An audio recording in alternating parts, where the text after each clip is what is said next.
Hey, what's up guys? This is Cody from Techspert.com, and today I will be doing an app review. And this is actually going to be my first app review, and I decided to start off with something light and fun, and so this is my review of the game Dragonvale.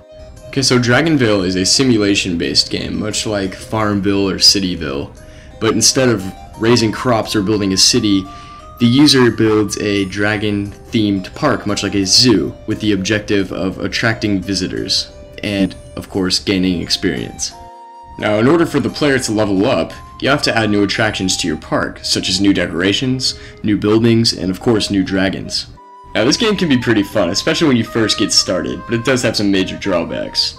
That brings us to the first part of my review, which I like to call the game's fun value. When you first open up Dragonvale, you'll see an island with trees and stuff on it. You'll have to clear these trees, and it takes a really long time, it's really annoying, but before you can do any of that, a little wizard dude pops up, and he guides you through a tutorial. This is pretty basic for games like this, and it's not that bad. There's an in-game market where you can use coins that you earn by doing certain tasks within the game to buy stuff like decorations, buildings, and new dragon eggs to customize your island. Your dragons also earn coins by attracting visitors. The better the dragon, the more coins it earns. This leads directly into the basically second main objective of the game, which is to get better dragons. And you do this by breeding dragons. You breed dragons by combining the dragons you already have. So you use the dragons you already have, combine them, and make new hybrid dragons, which can either be better or worse than your existing dragons. But you get kind of addicted to doing this. You're like, oh, I need this, I'm trying to get this dragon, especially because they have these 3 legendary dragons, which are really hard to get, and they score you a lot of cash. So the whole time I'm like, oh, I gotta get this rainbow dragon. Like, you know, me and my friends were playing at the same time, and we were like, who can get the rainbow dragon first, because it's completely random. Like, I mean, they have like breeding charts online. They're like, how to get sun dragon, how to get moon dragon, and you like look them up, and it'll say like, oh yeah, it's easy, just combine a blue fire and a mud dragon, and it's moon dragon every time. And you're like, okay, I guess I'll try it. And then you try it, it'll be like your 15th time, and you click it, and it'll be like, yeah, you've gotten a plant dragon. You're just like, oh fuck! You can connect to your besties by using Apple's Game Center. You can go visit their dragon parks. You can lend them a gym every day. Yeah, it's pretty gay. So the game's pretty fun to begin with. But everything you do takes a long time. If you want a good dragon, the breeding time can be up to 48 hours. You have to wait 2 days before you can even hatch the egg. You can speed things up by using gyms, but of course the game only gives you a limited supply, and the only way to get more is through an in-app purchase. And it just gets kind of old. It's the same thing over and over, and plus once you get the best dragons, the fun value kind of goes down from there. It's like, what else do you do? I already have the best dragons ever. I can't really do anything. So the fun rating, it's really fun at first, but after I got the good dragons, there's really no point in playing the game anymore. I'll give the fun value a 7 out of 10. Okay, so the game's decently fun. 7 out of 10, that's not bad.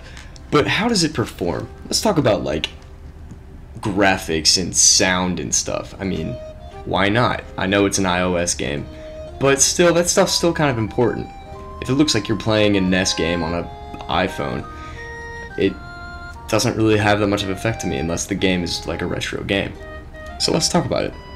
So as you can see from these sample images, the graphics are pretty good. I mean, they are a little cartoony, but I think that's what Backflip Studios was going for when they made this game. I mean, it just makes sense. The dragon theme, the wizards. I mean, as much as it pains me to say this, none of that stuff is real, so it kind of makes sense to put them in cartoon form and give the world an extra bit of fantasy to it. So yeah, even though it's kind of silly to analyze the graphics of this app as much as I just did, I think it works. I think they did a good job. But here's something I don't like. You can't rotate the map in any way on the X or Y axis to give you a different point of view.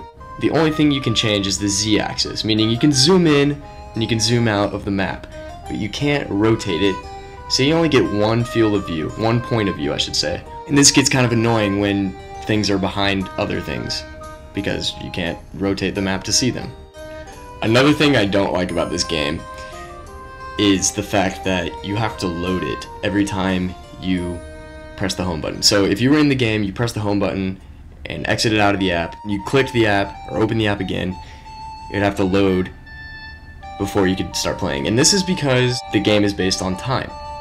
if you're growing dragon food and it takes an hour and you exit out of the game for 2 minutes, it has to load that time you weren't there, and it gets kind of annoying. You just can't start the app right away if you quit out of it.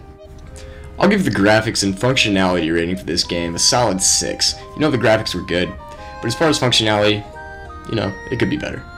So what do I think about the game as a whole? Well, let's go back and think. For not being a huge iOS gamer, I got pretty into this game. I think it's because it's simple, it's something to do, and it has an objective to which you want to get to. You want to get a good dragon. Why? I have no idea, but it works. As far as the graphics, I had no problem with them. I have to give them a 10 out of 10. Not because they're the best graphics in the world, by far, but because they worked for the game. I don't see any reason I should dock them. As far as functionality, as far as how the game worked, it never crashed on me, but I think it does need some improvements. You should be able to rotate the map to see what your entire island looks like from different angles. Also, I know it's not really a problem you can fix, but I don't think the app should have to load every time you open it. I mean, that's kind of annoying. Like I said, it's never crashed on me, and it's fairly bug-free. Plus, the music is kind of addicting. I've found myself whistling it before. Hey, I give the app a solid 7.5 out of 10. You know, kept me entertained until I got bored of it. So, that's my thoughts on Dragonvale. And as far as my first app review, I'm sorry this was kind of a long. I'll try to keep it shorter in my next one. Make sure you guys visit techspert.com to hear more Apple news and more opinions from me.